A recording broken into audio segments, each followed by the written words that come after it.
예, 국민혁명당 대변인 구주화 변호사입니다. 오늘 제 성명의 제목은 문재인은 한국군의 패망에도 희열을 느끼는가? 집구석에 가서 아들 자식 교육, 가정교육이나 똑바로 시켜라! 입니다. 1953년 북한군과 중공군이 연합하여 한국군과 미국군을 상대로 승리를 거둔 금성 대전투를 소재로 한 영화 1953 금성 대전투의 국내 상영이 정부에 의해 허가되었다가 여론이 안 좋아지자 다시 이를 취소했습니다.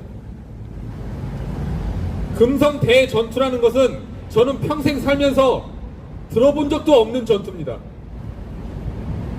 이 전투에서 대한민국은 국군 전사자 1701명, 부상자 7548명, 포로 내지 실종자 4136명을 발생시키며 패했습니다.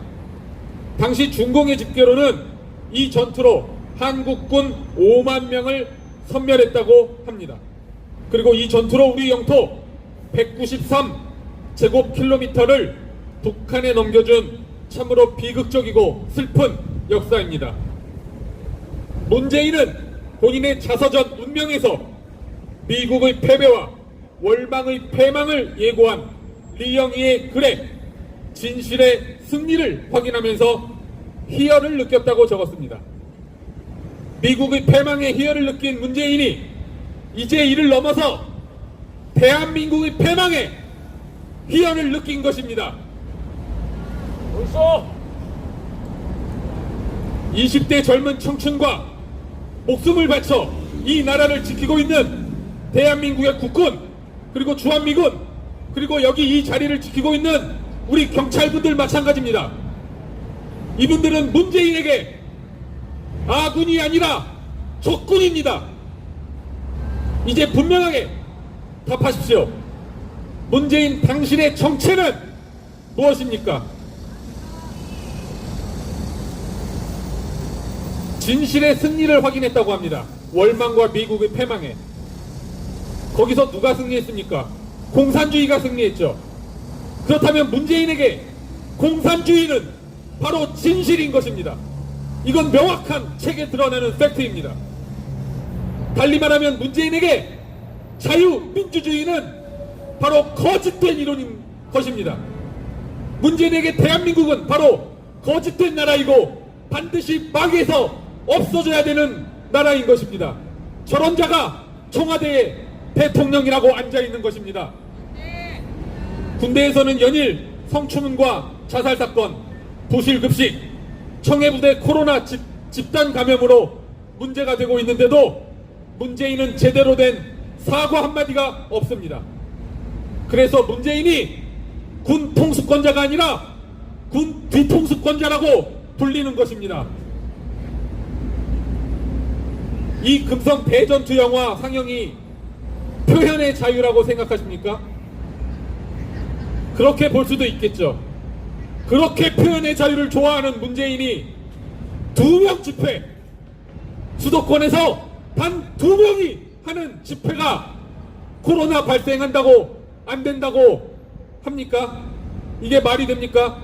그렇게 표현의 자유를 중요시하는 문재인과 그 탈레반 일당들이 언론중재법을 만들어서 언론을 탄압하고 국민의 목소리를 막으려고 합니까?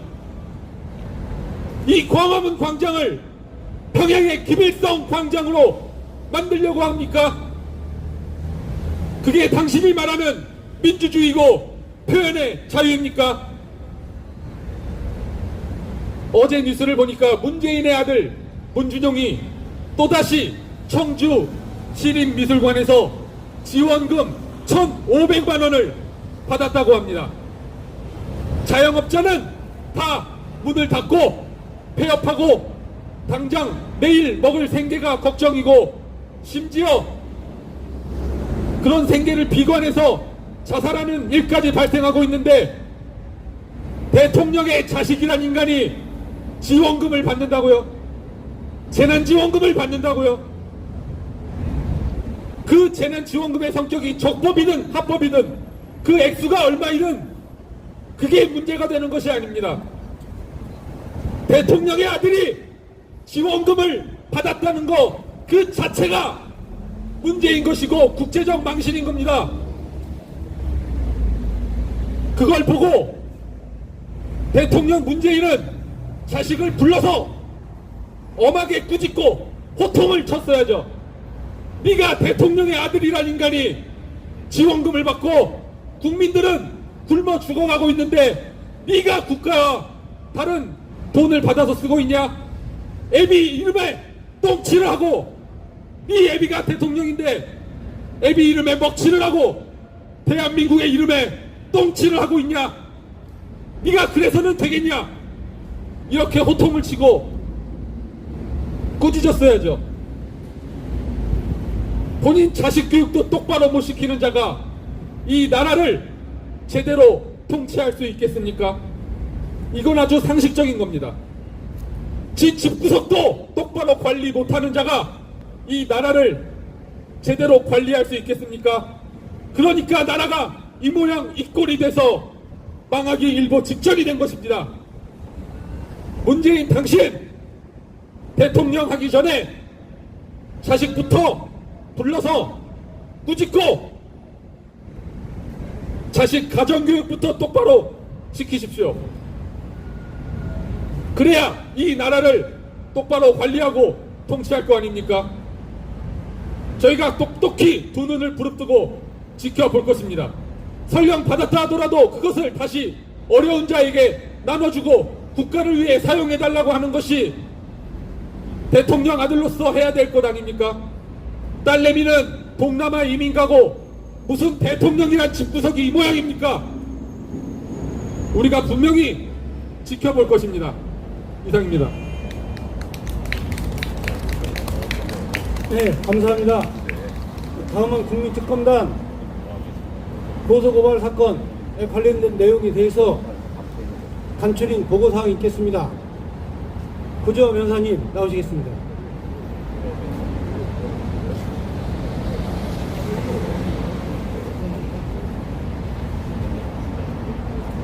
저희가 지난 8.15 이후로 여러 건의 고소고발을 진행을 했는데요. 지난주에 주요 고소고발 사건을 말씀드리겠습니다. 지금 8.15 이후로 한 달 동안 가장 크게 문제되는 것은 이 광화문 일대를 지금 보십시오. 지금 이 자리가 여러분 보시기에 코로나 확산이 위험이 되는 곳이라고 생각됩니까? 아니면 코로나로부터 안전한 곳이라고 생각이 되십니까? 아무런 문제가 없고 어떠한 소란도 없고 사람들이 밀집되지도 않았습니다. 근데 지금 여기 경찰 버스가 벌써 몇 대가 있습니까? 경찰 병력이 우리보다 10배는 더 많이 온 것 같습니다. 여기 계신 경찰 여러분들 스스로 자괴감 느끼시지 않습니까? 내가 이러려고 경찰 됐나? 내가 이 짓하고 국민의 세금으로 돈 받아 먹고 있나? 자괴감 들지 않으십니까? 물론 이것이 경찰분들 여러분의 잘못이라고 저는 생각하지 않습니다. 이 나라가 잘못됐고 근본적으로 저 문재인이라는 자가 글러먹은 자이기 때문입니다. 그래서 국민을 길을 가로막고 불심검문을 하고 예배를 드린다고 길을 막는, 유튜브로 설교를 듣는다는 이유로 길을 건너지 못하게 하는 이 오세훈 시장, 서울경찰청장, 이 자들에 대해서 직권 남용 등의 행위로 고발을 했습니다. 다시 말씀드리지만 최근 이 광화문 일대에서 벌어지고 있는 걷기 대회, 그리고 기자회견, 그리고 주일에 국민들 각자 자발적으로 이 자리에 나와서 각자 드리는 예배, 이것은 전혀 불법이 아닌 합법적이고 아주 평화롭고 그리고 코로나 감염 위험도 없는 그러한 국민의 자발적인 행동입니다. 집회도 아니고 집합도 아니고 뭐 모임이나 행사 금지에도 위반되지 않습니다. 그런데 경찰들이 이것이 행사라고 4단계에서는 행사가 금지되어 있다고 국민들에게 거짓말하고 속이면서 국민들의 길을 가로막고 있습니다. 제가 묻겠습니다. 경찰 여러분들, 여러분들이 말하는 행사의 정의가 뭡니까? 대체 뭘 해야 행사이고 뭘 해야 행사가 아닙니까? 적어도 예배는 행사가 아닌 것이 분명합니다. 정부가 발표한 4단계 지침에도 행사와 예배는 분명하게 구분돼서 규정하고 있습니다. 행사는 금지되어 있는데 행사가 무엇인지에 대해서 아무런 설명이 없습니다. 그럼 국민들이 무엇을 기준으로 이것이 행사이고 이것이 행사가 아닌지를 구분해서 지키겠습니까? 그리고 예배는 현재 정원의 10% 이내 그리고 99명 이내에서 예배가 허용되고 있습니다. 명확하게 정부도 예배는 행사가 아니라는 것을 분명히 하고 있습니다.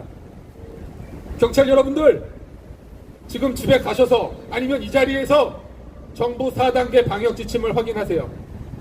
예배와 행사가 분명하게 구분되어 있다는 것을 확인하시고 더 이상 예배를 행사라는 이유로 그런 말도 안 되는 거짓말하면서 막지 마십시오. 내일도 또다시 그런 불법적인 직권남용 행위를 한다면 우린 또다시 법에 호소해서 여러분들을 고발할 수밖에 없습니다. 이상입니다.